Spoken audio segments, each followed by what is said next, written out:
Hello everybody, my name is Spoons Rattling, and welcome to another video covering the new Chaos Space Marine rules, and of course the best Legion by far is the Alpha Legion, so we're going to go into my steps for how to start collecting them and also what their rules are, because I'm sure that's a big part of why someone would want to collect them, even though their rules, rules change. Let's get into it.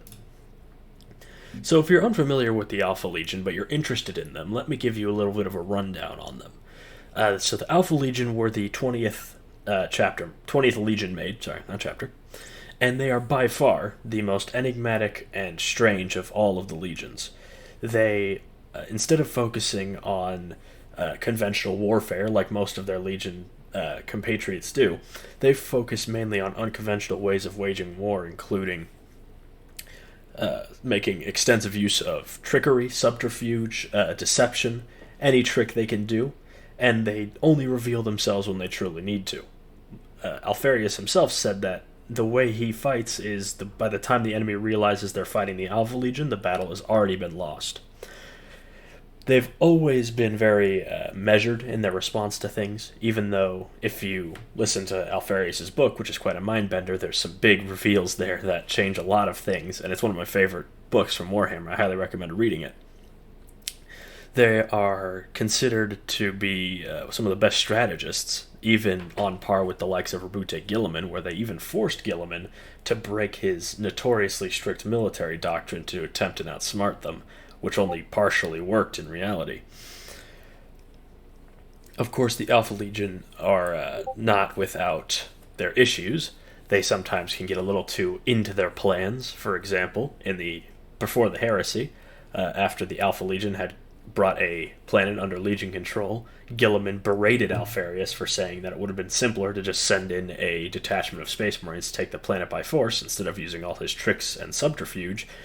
And of course, Alfarius responded with that would have been too easy, which the only Primarch that agreed with him was Horus, who he also happened to be really the only Primarch that got along well with him. While he wasn't as hated as much as the likes of Conrad Kurz, Alfarius didn't get along very well with a lot of his brothers. Regardless, if you enjoy tricks and ploys, no army is better to play than the Alpha Legion. They have always focused on trickery and fun effects that make sure your enemy's always not exactly sure what they can do next. Now, of course, in 10th edition, GW has split paint from rules, so you can use them in any detachment you want, but we're going to be focusing on the Alpha Legion focused one, called the Deceptors. As you can see here, this was actually one of the first models I painted for the Alpha Legion. In fact, it was the very first. Now, this Deceptors detachment features many opportunities for gotcha moments and ways to manipulate the battle to go in your favor. Its core rule, though, is allowing you to infiltrate up to 3 units of both legionaries and cultists, which is quite a lot of midfield presence to have at a 2,000-point game. And also, they tend to have a little bit more threat than a lot of other armies infiltrators like incursors, scouts, or ratlings, things like that. And if you attach characters to them, they also get to come along. So things like Chaos Lords or Dark Communes would also get to join in, but no epic heroes. So no Abaddon, even though Abaddon can't lead legionaries anymore. This detachment is all about tricks and shenanigans, and this just plays into it, as having that many people up in the midfield leads to a lot of potential for first-turn shenanigans. We're going to cover their enhancements and stratagems, starting, of course, with the enhancements. And the most flavorful of all is Falsehood, which is you choose one Chaos Lord, not in Terminator armor or in jump pack or with a jump pack. They can be set up in reserves, and at the reinforcement steps of any of your movement phase, select one Legionary or Chosen model in your army, destroy that model, and place the Chaos Lord as close as possible to where that model was. This model now counts as the leader for that unit and is attached to it. So this enhancement is very fun and flavorful. If you don't know, Chaos Lords for the Alpha Legion tend to go to war in more subtle panoplies than some of their contemporaries, and will often hide among the ranks of their squads before revealing themselves at the right moment. And the main use for that is of exactly that. You could have a unit of Chosen or Legionaries, or multiple, charging up the board, and depending on which one is in the best position, you can then just choose to have a Lord join them. And of course, a Lord is going to be a direct upgrade to any one Chosen or one Legionary model. and his damage output and the buffs he gives will drastically increase the power of the unit while also making it impossible for him to get sniped out by something like a Vindicare, and also means it's harder for him to get move blocked because the opponent won't know exactly where they are. However, this one is very tricky, and it would probably need to be cheap for it to be competitive, but it's honestly so fun that I'm probably going to run it in most of my games. Next up, we have, I think, the weakest of all the enhancements, which is the Cursed Fang, which is one infantry character. You select one of their melee weapons, and it gains 1 AP in precision. This is would have to be very cheap to be very good, but it does synergize well with a Lord with a Demon Hammer, or anything with moderate AP, because this is, of course, extra AP, and with the Chaos Lord's Rage mode, he gets an extra AP. So you could get a Demon Hammer all the way up to AP 4, which is really strong, obviously. But there's other things you can do that make this not quite as impactful. Next up is one of the best, if not the best, is the Shroud of Obfuscation, which is one infantry character. They gain lone operative and stealth. This seems almost auto-use, assuming it's not insanely expensive, especially on something like a Jump Pack Lord, as they'll be fast-moving, and they'll also be lone operative, which means they can't be shot, and things that can shoot at them will be at -1 to hit. And with the fast movement, means they're great for objectives, and in general just seems like a really useful Swiss Army tool to have, and of course a Chaos Lord fights really well in melee. And then here's another really fun one that I think will be quite slept on at first. It's called Soul Link. You give it to one infantry character, and then at the start of your command phase you select another infantry character in your army, and that infantry character you select replaces their datasheet abilities with the one who has the enhancement. So say you have it on a Chaos Lord, you could then ping that his datasheet abilities to a Terminator Lord on the other side of the field, and then he also gets the Rage mode ability. Or you could do it with a Jump Pack Lord or a Dark Apostle or Master of Executions. Any of these, it's a huge damage buff, and also allows you to use it multiple times because you're just reapplying the buff every turn, which means you could have effectively a permanently beast-moded. Beast mode is what I call his +1 strength attacks, AP, and damage. You can just constantly turn that on for one unit every turn because you're simply applying those datasheet abilities at the start of the command phase. Which means if you have, for example, the Shroud of Obfuscation Jump Pack Lord jumping around, you could also have him jump into Beast mode if he needs to absolutely mulch some infantry with 8 attacks at Strength 6, AP 3, and Damage 2, which makes him a credible threat against everything, really. And with Twin Linked, he's pretty effective at wounding most things, too. I think this one is going to be slept on and will be very powerful, and it especially is a direct buff to other infantry characters, which might not hit as hard as the Chaos Lord, but now get the benefits of the Chaos Lord instead of whatever rule they already had. It's overall a really strong ability.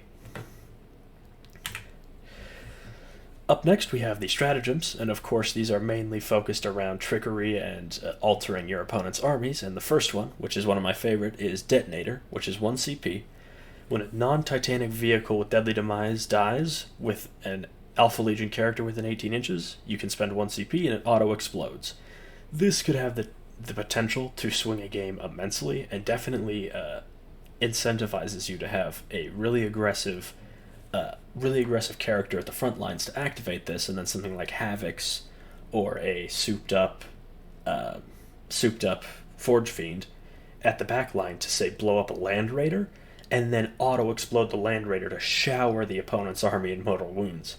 Now, you do need to have aggressive characters up front, but I don't think that's necessarily a problem, as most Chaos characters want to get into melee as quickly as possible. Here's From All Sides, which is 1 CP, and a battle tactic, which is very important, and I will get into it. The reason why is you add 1 to the charge rolls made against an enemy unit for each Heretic Astartes unit already in combat with that enemy unit to a max of 3. Now, this may seem slightly hard to pull off, but given the fact that you can infiltrate 6 Heretic Astartes units turn 1, this is really useful in the second turn onward. It's useful in any turn, but the reason it's very useful in the second turn is then, say you have all of your cultists jump onto something that they really can't kill, you could have something like Terminator's Deep Strike, and then they get +3 to charge, which makes their charge nigh on guaranteed, and it's a battle tactic, which means you can make it free. This is one that if you're really planning it out, this could be an absolute game changer and would really be quite disastrous for something that maybe thought it was really safe from deep strike getting jumped unexpectedly. And it's essentially guaranteed if you also budget in a CP for a reroll on that charge, since you would only need a 6 to get in. Next up is Pick Them Off, which is 1 CP and also a battle tactic. This one's a bit more situational, but one unit that hasn't shot, you can select them, and then if they target a unit that's below starting strength, they get to reroll all hits, which is a very solid buff. And if the enemy unit is below half strength, reroll all wounds as well. The below half strength thing isn't great because you're already likely to kill something that's below half strength, but against things like Terminators, it can definitely come up. But given the amount of stuff you'll have forward, it's not necessarily unlikely things won't get chip damaged from the cultists and the legionaries with their bolt pistols shooting at them. So this could have use, and of course with dark packs, say a Forge Fiend, you could get the sustained hits and then just be rerolling everything, and you'd be very likely to, kill whatever you're shooting at. Next up, we have the Coils of Deception, which is for 1 CP, 1 unit falling back. It can shoot even after falling back. This is, of course, great for flexibility and is very useful for units, again, like Forge Fiends or Demolishers or anything that could get tied up by chaff and would really enjoy being pulled back. And I meant Vindicators, not Demolishers. Next up, we have Relentless Pursuit, which is another very useful tool to have in the toolbox, which is 1 CP, and when an enemy ends a move within 9 inches of your models can make a 6-inch normal move. This is useful for a variety of reasons. This means you can back away from a charge, you can get out of range of shooting for, say, like Melta weapons or things in rapid-fire range, or if it's more in your favor to move closer, you could of course, move closer, making your charge next turn basically guaranteed if it's worth doing, and also giving you better positioning to get onto objectives. In reality, this is probably the best stratagem in this detachment. Though the next one does have a lot of use, though in a way that's sort of non-tangible. If you use, so at the start of your enemy's reinforcement phase, you can select 1 Heretic Astartes unit, and enemies cannot drop within 12 inches of them. This would mainly be used if your enemy is bringing something like Inceptors, which means whatever's hiding on your backfield, use this, and then you would cause them to not be able to use their 3-inch drop, and could make their positioning significantly worse while also putting them in danger of getting shot. But now that we've talked rules, we're going to go on to models.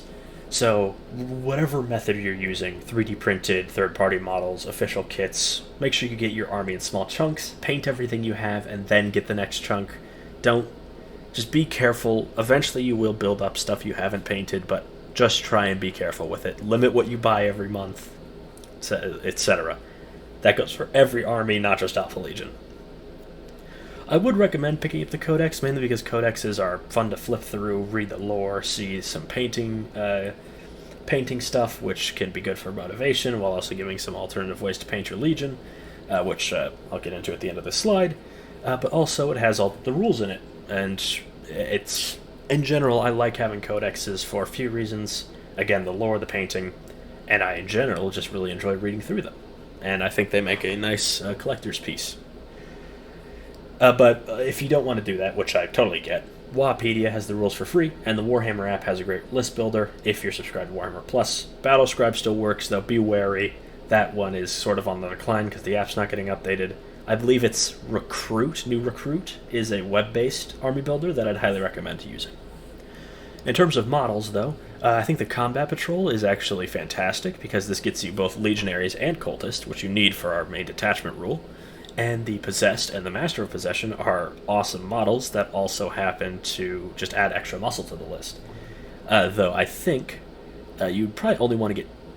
I think you could legitimately get like 3 of these if you really wanted to, because that would get you 3 units of Cultists, 3 potentially max units of Legionaries, and then you'd have 15 Possessed, and a couple Master of Possession, which is the main downside.